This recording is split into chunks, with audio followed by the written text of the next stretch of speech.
Ayan, napakaganda. Ito yung first na ilog. Now we have to cross this first river. At may isa pang river na i-cross namin. It takes a lot of guts. Ito yung tinatawag na no man's land noon. Ito yung Sinundungan Valley na alam ng lahat na this is a war zone.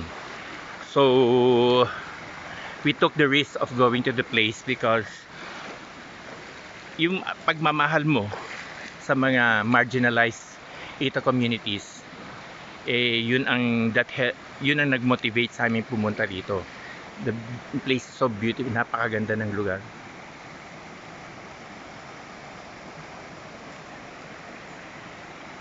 So I hope sa next trip namin mas maraming sasama sa amin na pumunta rito. You will feel na we are more fortunate because we live, nakatira tayo kung saan patag, peaceful, pero dito sa lugar na ito hindi mo it's peaceful because of the place is very serene. So again, we took the risk of going to this place.